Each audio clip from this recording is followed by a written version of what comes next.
Millet మునక్కాడల పానీయం తయారు చేసుకోబోతున్నాం. దానికి కావాల్సిన పదార్థాలు తెలుసుకుందాం. మిల్లెట్ పౌడర్, ఉడికించిన మునక్కాడ గుజ్జు, సైంధవ లవణం. కావాల్సిన పదార్థాలు తెలుసుకున్నాం కదా. ఇప్పుడు ఎలా తయారు చేయాలో జాగ్రత్తగా చూడండి. ఎవరెవరు తీసుకోవాలి, ఏ మోతాదులో, ఏ సమయంలో ఫాలో అయిపోండి. సో ఏం చేద్దాం? సో ఫస్ట్ మనం స్టవ్ వెలిగించేసుకొని గిన్నె పెట్టేసుకుందాం. ఓకే,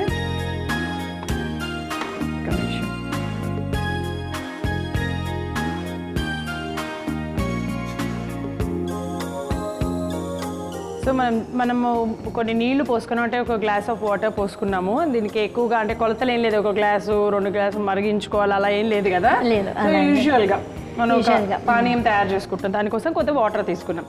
సో నేను లోపల గ్లాస్ కూడా తీసుకొస్తాను.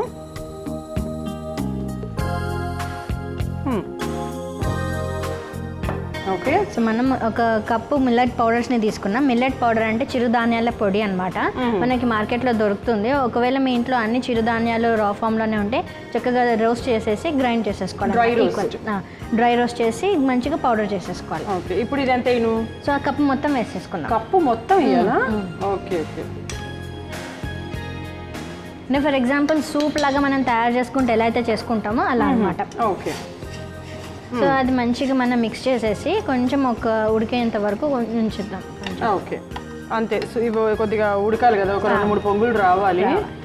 మనం ఈ మిల్లెట్స్ ఇలాగ పానీయం లాగా తయారు చేసుకొని తీసుకోవడం వల్ల బెనిఫిట్స్ ఎక్కువ ఉన్నాయి. చాలా బెనిఫిట్స్ ఉన్నాయి. మనకి ఏదైతే నిస్సత్వ నీరసం ఉంటుంది చూసారా, అది కూడా మనకు తగ్గుతుంది. అంటే మనకి ఎనర్జీ బాగా వస్తుంది, రోగనిరోధక శక్తి పెరుగుతుంది. నీరసం కూడా చాలా బాగా ఇన్స్టెంట్ మనకి ఎనర్జీ బూస్టర్ లాగా పనిచేస్తుంది అనమాట. మునక్కాడలను చక్కగా ఉడకపెట్టుకొని దానిలో ఉన్నటువంటి గుజ్జంతా తీసి మనం పెట్టుకున్నాము. సో ఈ పేస్ట్ని కూడా దీనిలో వేసేద్దాం. ఓహో, ఓకే. మొత్తం ఇది కూడా ఒక కప్పు కంప్లీట్గా. సో ఈ మిశ్రమాన్ని మనం చక్కగా కలిపేసేసి అది ఒక పొంగు రావడానికి, అంటే అది మంచిగా ఉడికేంత వరకు కూడా మనము దాన్ని తిప్పుతూ ఉండాలన్నమాట.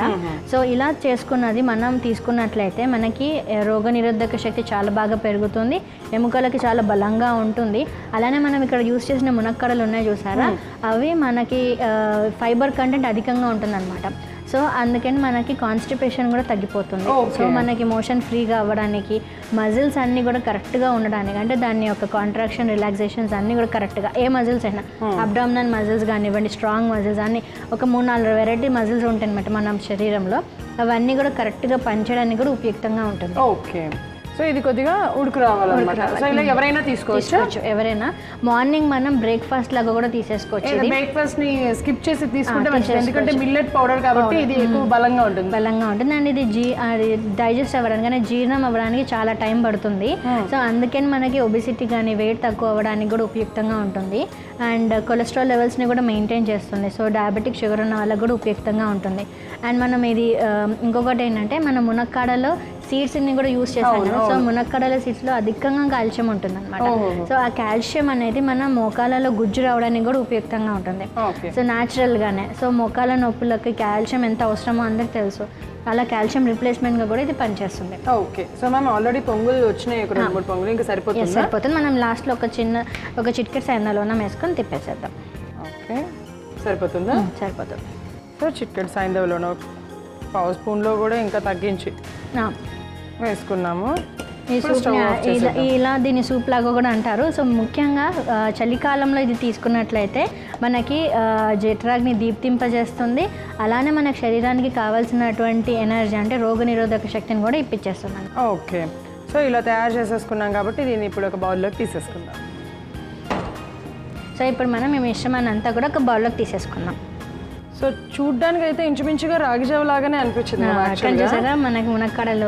కాకపోతే ఇదేంటంటే మీరు అన్నట్టుగా జావ కాకుండా ఇప్పుడు దీంట్లో మనకి ఇలాగా తినే విధంగా, తింటూ తాగే విధంగా అనమాట. సో ఇన్ఫర్టిలిటీకి కూడా చాలా ఉపయుక్తంగా ఉంటుంది. సో మేల్ ఇన్ఫర్టిలిటీ కానివ్వండి, ఫీమేల్ ఇన్ఫర్టిలిటీ ఏ కేసెస్కి అయినా కానీ ఇది న్యూట్రిటివ్గా పనిచేస్తుంది అనమాట, అంటే పోషకంగా పనిచేస్తుంది. సో ఇన్ని బెనిఫిట్స్ ఉన్నాయన్నమాట ఈ మిల్లెట్ మునక్కాడల పానీయం. సో దీన్ని అందరు కూడా తీసుకోవచ్చు. ఎటువంటి ఏజ్ క్రైటీరియా కూడా లేదు, చిన్న పిల్లలకు కూడా ఇవ్వచ్చు మనం, ఎందుకంటే వాళ్ళకి కాల్షియం బాగా అందుతుంది. అలానే రోగనిరోధక శక్తి కూడా పెరుగుతుంది. సో ఇది మీరు టేస్ట్ కూడా చేయొచ్చు.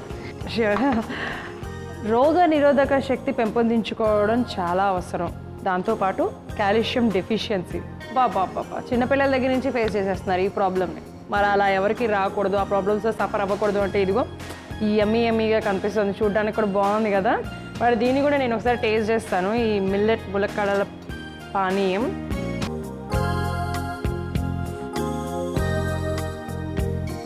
దీన్ని ఇంకో కొంచెం మనం డైల్యూట్ చేసుకొని వాటర్ వేసుకొని టకటక కూడా తాగేసేయచ్చు. సో అందుకనే పానీయం అన్నాము. ఎస్, యాక్చువల్గా చెప్పాలంటే మ్యామ్ ఇది లైట్గా జావ టేస్ట్ లానే ఉంది.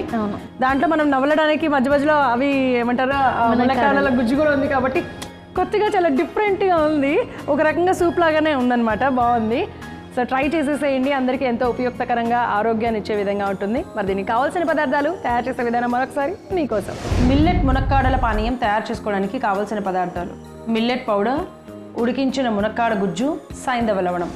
మిల్లెట్ మునక్కాడల పానీయం తయారు చేసుకునే విధానం: ముందుగా స్టవ్ వెలిగించి గిన్నె పెట్టుకొని అందులో 1 కప్పు నీళ్లు, 1 కప్పు మిల్లెట్ పౌడర్ వేసి బాగా కలుపుకొని తరువాత ఉడికించిన మునక్కాడ గుజ్జు 1 కప్పు వేసి కాసేపు ఉడికించుకోవాలి. తరువాత చిటికెడు సైంధవ లవణం వేసి కలుపుకొని స్టవ్ ఆఫ్ చేసి బౌల్లోకి తీసుకుంటే మోషన్ని ఫ్రీగా అయ్యేలాగా చేసి రోగ నిరోధక శక్తిని పెంచే మిల్లెట్ మునక్కాడల పానీయం రెడీ.